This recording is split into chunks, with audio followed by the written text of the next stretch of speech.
Albert DeBello, retired U.S. Army Staff Sergeant, came home from Afghanistan in 2007 to find out that his old job had moved to Mexico during his tour of duty. Today, he works selling newspapers outside Philadelphia's City Hall.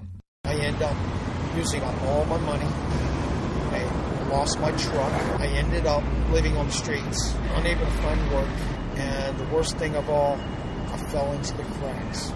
Experiences such as those faced by DeBello, who served in Afghanistan for 2 years, are not rare within the veteran community, but rather a common reality for the nearly 1 million U.S. vets currently reported as unemployed by the Department of Labor. As these numbers continue to rise, Congress races to pass meaningful legislation to fight veteran unemployment and prepare the job market for the upcoming influx of returning service members at the end of this year. Over the next 2 months, our troops in Iraq, tens of thousands of them, will pack up their gear and board convoys for the journey home. For many of these individuals, however, life will not be much easier after the war, as they will be met with the near impossible task of trying to re-enter the workforce amidst widespread joblessness and catastrophic unemployment rates. In response to the President's October announcement of complete U.S. troop withdrawal from Iraq, DeBello predicts disaster.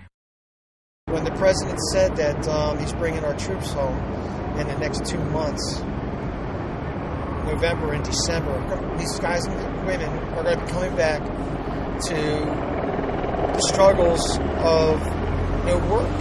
30% are going to end up homeless within the next 6 months. Although a bold prediction, his claim is grounded in some fact. According to a November 4th news release by the Bureau of Labor Statistics at the U.S. Department of Labor, the unemployment rate for post-9/11 veterans is 12.1%, which is over 3 points higher than the national civilian unemployment rate of 9%. You get out of the military, you don't have like a lot of resources. You don't have a big, reserve of money, or you're ready to move on. You're starting from scratch by and large. That was Michael Blecker, founder of the Coalition for Iraq and Afghanistan Veterans and executive director for Swords to Plowshares, a veterans' rights organization based in San Francisco.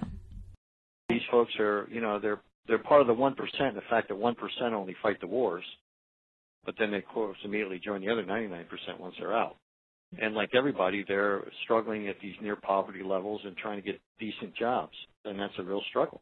Blecker, who served in the U.S. Army Combat Infantry in Vietnam from 1967 to 1970 and has dedicated most of his life to helping veterans readjust to civilian life, notes a major difference in the challenges facing the veterans of today and those in the post-Vietnam era. Everybody's been in the service knows that once they get out, boy, they're starting from scratch. I'm just saying it's really much harder to start from scratch in the year 2011 than it was to start from scratch any other time in our history. Often, returning veterans struggle to become hired because they lack the experience and credentials of their civilian counterparts. Many times, however, there are other complicating factors that stand in the way of becoming hired. Our veterans are coming home. Some of them are coming home with mental problems, and no one's going to be coming home the same as they left. I found out the hard way. I got post-traumatic stress disorder from Afghanistan. Some days I can cope, some days I can't. The Department of Veterans Affairs reports that over 170,000 post-9/11 veterans have been diagnosed with post-traumatic stress disorder, an anxiety disorder which can develop after experiencing a psychologically traumatic event. It's a unique situation to recover from repeated combat stress, and that's what the current veterans have had to go through with these multiple deployments. A recent study published by the New England Journal of Medicine reports that roughly 1 in 8 returning soldiers suffers from PTSD. The study explains that less than half of those affected by the disorder seek medical help for fear of jeopardizing their career and being perceived by potential employers as high risk or unstable. Blecker explains that the reasoning behind this fear makes sense and is part of the reason why veterans are often overlooked as employees. I think there's been a big change from how the nation, the country, society perceives veterans. You have a scenario where people actually have a better understanding and appreciation of what it means to be deployed multiple times and to fight these wars.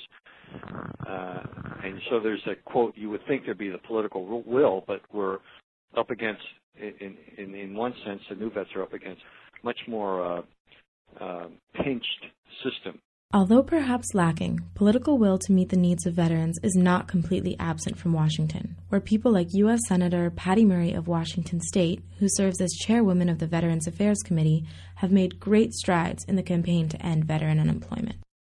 We have men and women who serve on the ground in Iraq and Afghanistan 24/7 in the most severe medical conditions, serving as medics, come home and they can't even drive an ambulance or service an EMT. They have to start all over at the very beginning.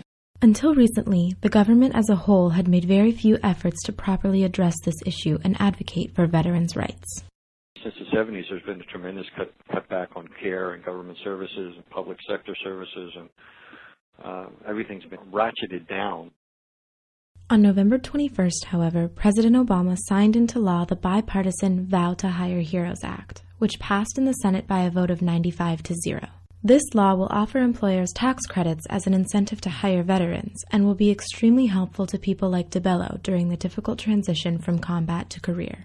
I have an AS degree in computer engineering, and I tried to find work in that field, and I couldn't find anything.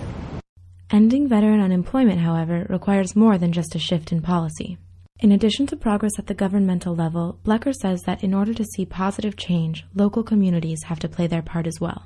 There's very little meaningful programs that's put them in any better position to get work. There's just less resources available at the community level than there's ever been. So we're seeing that impact. Although the passage of the VOW Act indicates progress, the true test of its success will be the fast-approaching homecoming of nearly 60,000 workers. The hope is that employers will begin to see veterans as attractive applicants so that the United States can welcome these service members home with increased opportunities. Whether or not the tax credits are enough of an incentive will become clear within the coming months. For War News Radio, I'm Sofia Athanassiadis.